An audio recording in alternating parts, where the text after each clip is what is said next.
Hello दोस्तों, मैं CA Govind Jhanwar from Fin Ideas, investment के ideas, Fin Ideas. We are SEBI approved investment advisor and we provide equity wealth management solutions. Friends, जब हम जमीन में investment करते हैं तो हमें बहुत क्लैरिटी होती है कि जमीन का पैसा जीरो नहीं होगा। और दूसरा, यदि मैं इंतजार करता रहूं तो चाहे 2 साल लगे, 10 साल लगे या 20 साल लगे, देर सवेर मुझे ग्रोथ मिल ही जाएगी। लेकिन जब मैं इक्विटी में इन्वेस्टमेंट करता हूं और यदि मैंने गलत शेयर हाथ में ले लिया और वो शेयर टूटता चला जाए तो वहां पे मुझे जमीन जैसी कोई गारंटी नहीं मिलती। इसका मतलब क्लियर है कि जमीन की कंपैरिजन में इक्विटी में रिस्क ज्यादा होती है, रिटर्न्स भी ज्यादा होते हैं। अब हमें क्या करना था? हमारा सबसे पहला ऑब्जेक्ट था हमें इतनी बड़ी रिस्क नहीं लेनी। तो रिस्क नहीं लेनी और इक्विटी की ग्रोथ को यदि हासिल करना है तो हमने सबसे पहला रिजोल्यूशन ये लिया, we are not going to trade individual equity. हम इंडिविजुअल शेयर में ट्रेड नहीं करेंगे। तो फिर हम ट्रेड कहां करेंगे? हम ट्रेड करेंगे इंडेक्स में। एनएसई का इंडेक्स, निफ्टी। पहले एनएसई क्यों? एनएसई इसलिए क्योंकि आज वो इंडिया का सबसे लार्जेस्ट वॉल्यूम करने वाला एक्सचेंज है। और निफ्टी क्या है? इंडिया के इस लार्जेस्ट एक्सचेंज के टॉप 50 शेयर्स का वेटेड एवरेज है निफ्टी इंडेक्स। मार्केट कैप जिसका घटा वो बाहर निकल जाएगा, मार्केट कैप जिसका बढ़ा वो अंदर आ जाएगा। ऐसा होने के कारण इसमें इंडिया के टॉप 50 शेयर्स, 50 जो सबसे जोरदार घोड़े हैं वो ही अंदर रहेंगे। ये होने से क्या मैं ये गारंटी दे सकता हूं कि इंडेक्स कभी जीरो तो नहीं हो सकता, क्योंकि उसमें हमेशा टॉप 50 शेयर्स का ही एवरेज है। कोई भी शेयर कमजोर होगा तो बाहर निकल जाएगा, तो हमेशा टॉप 50 होने के कारण वो जीरो नहीं हो सकता। तो अब जब शेयर का भाव बढ़ता है तो शेयर का भाव बढ़ने से मार्केट कैप बढ़ता है, मार्केट कैप बढ़ता है तो वो 50 शेयर का टोटल बढ़ता है, और वो टोटल बढ़ता है तो इंडेक्स बढ़ता है। तो यदि उन शेयर्स का भाव बढ़ने से मार्केट कैप की जो टोटल है वो 75 लाख करोड़ की जगह डबल हो जाए और 150 लाख करोड़ हो जाए, तो वो यदि डबल हो गई तो इंडेक्स ऑटोमेटिकली 10,000 का 20,000 हो जाएगा। और यदि वही टोटल घट करके 75 लाख करोड़ से घट के 37.5 लाख करोड़ हो जाए तो इंडेक्स 10,000 का 5,000 हो जाएगा। तो इस तरह से ये इंडेक्स की कैलकुलेशन होती है। अब मेरा स्मार्ट क्वेश्चन ये है कि यदि आज 2018 है और इस समय पे इंडिया की जो सबसे बड़ी कंपनी है उसका मार्केट कैप यदि 6 लाख करोड़ है, तो आने वाले समय में आज से 10 साल बाद इंडिया का जो सबसे बड़ा सुपर पावर होगा, जो इंडिया की सबसे बड़ी कंपनी होगी, उसका market cap logically 6 lakh crore से ज्यादा होगा या नहीं होगा? वो शेयर भले ही कोई हो, वो रिलायंस हो, वो एचडीएफसी हो, या हो सकता है वो पतंजलि हो जाए, लिस्टेड होकर के फ्लिपकार्ट आ जाए। इंडिया की जो सबसे बड़ी कंपनी होगी आज से 10 साल बाद, यदि उसका मार्केट कैप 6 लाख करोड़ से ज्यादा हुआ तो जो 50 शेयर होंगे उनका total market cap 75 lakh crore से ज्यादा होगा। और यदि वो 75 लाख करोड़ से ज्यादा होगा तो इंडेक्स यहां से ऊपर होगा। तो जमीन दो ही गारंटी दे रहा था, जीरो नहीं होता है और देर सवेर ग्रोथ देता है। और ये दोनों की दोनों गारंटी हमें निफ्टी में मिलती है। निफ्टी इंडेक्स है, इंडेक्स होने के कारण जीरो नहीं होती और देर सवेर वो ग्रो करेगी, क्योंकि मार्केट कैप बढ़ेंगे, मार्केट कैप बढ़ते ही इंडेक्स बढ़ जाएगा। We want to trade at lowest risk. तो उसके लिए हम क्या कर सकते हैं? उसके लिए हमारे पास में एक बहुत जबरदस्त आइडिया है। वो आइडिया क्या है? सबसे पहले इक्विटी शेयर खरीदो इंडेक्स के। इसका मतलब निफ्टी के शेयर खरीदे। तो हमने इंडेक्स शेयर खरीद लिया। अब इंडेक्स शेयर खरीदा, इसका मतलब हमने एसेट खरीद ली। अब हमें रिस्क क्या है? रिस्क हमें यह है कि यदि कल को इंडेक्स का भाव टूटे तो हमें लॉस होगा। अब हमें उसे यदि बचना हो तो what can we do? We can buy insurance. सचमुच में सुनने में बड़ा अजीब लगता है, लेकिन इंडेक्स का इंश्योरेंस अवेलेबल है। और इंश्योरेंस का मतलब सेम वही इंश्योरेंस जो बाकी जगह पे होता है। सरप्राइजिंगली यदि मैं आपको बताऊंगा कि करंट सिनेरियो में क्या प्रीमियम चल रहे हैं तो आपको लगेगा कि इतनी छोटी कॉस्ट में ये काम हो सकता है क्या? निफ्टी में 1 साल आगे के जो at the money put options होते हैं, इसका मतलब करंट रेट पे यदि मुझे इंश्योरेंस लेना हो 1 साल का तो वो केवल 4%, लगभग 4% में हमें वो इंश्योरेंस मिल जाता है। मतलब निफ्टी अभी 10,000 चल रही है तो मैंने 10,000 रुपए में इंडेक्स खरीद लिया और इसके साथ में 4% मतलब 400 रुपए देकर के मैंने उसका पुट ऑप्शन भी खरीद लिया।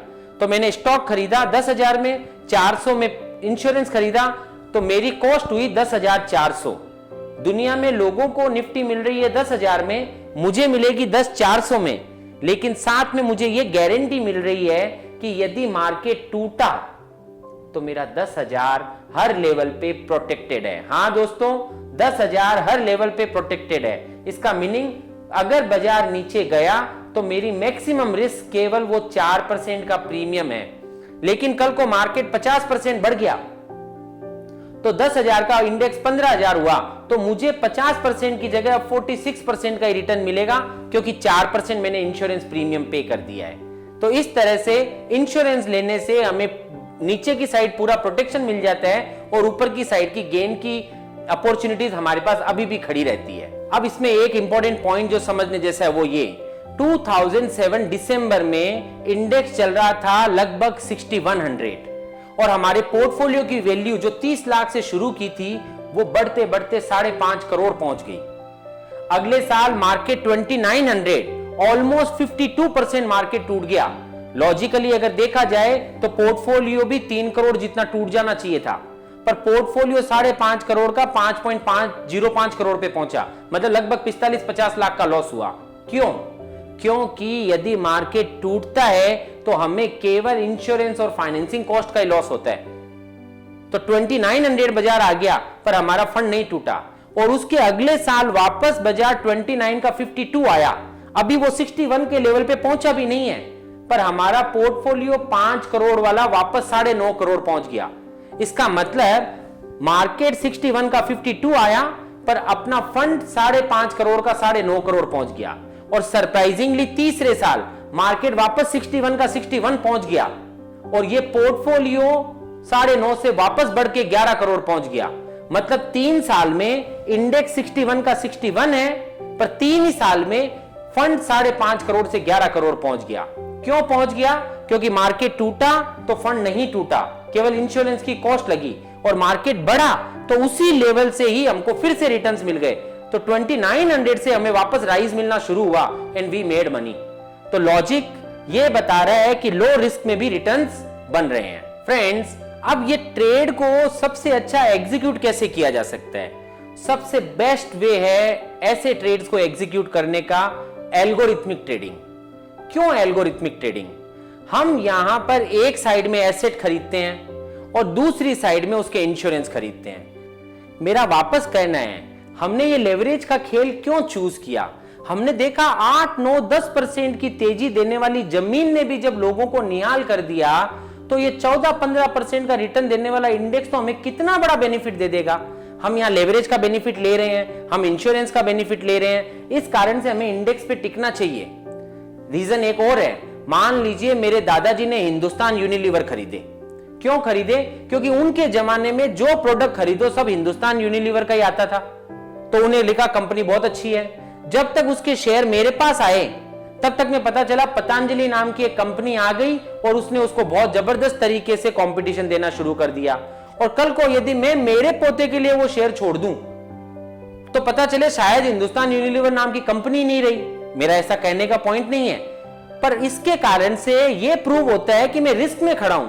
मेरे दादाजी ने उस समय के हिसाब से जो सही डिसीजन लिया वो भविष्य में गलत हो सकता है। पर मान लीजिए मेरे दादाजी ने निफ्टी लिए होते तो उनके जमाने के जो टॉप 50 शेयर थे वो उसके अंदर थे।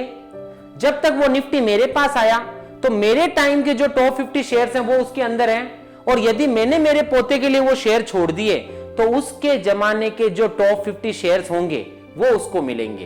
तो इस कारण से वो ऑटोमेटिकली हमेशा के लिए एक राइजिंग स्टार रहेगा जो धीरे धीरे बढ़ता होगा।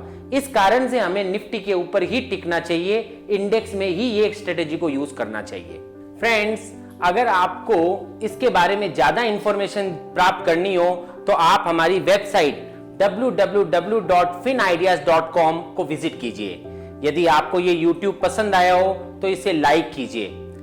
अगर आपने हमें अभी तक सब्सक्राइब नहीं किया है तो प्लीज सब्सक्राइब कीजिए और साथ में जो बेल का बटन है उसे दबाइए, जिसके कारण से जब भी हम इस तरह के नए वीडियोस अपलोड करेंगे तो उसका नोटिफिकेशन आपको तुरंत मिल जाएगा।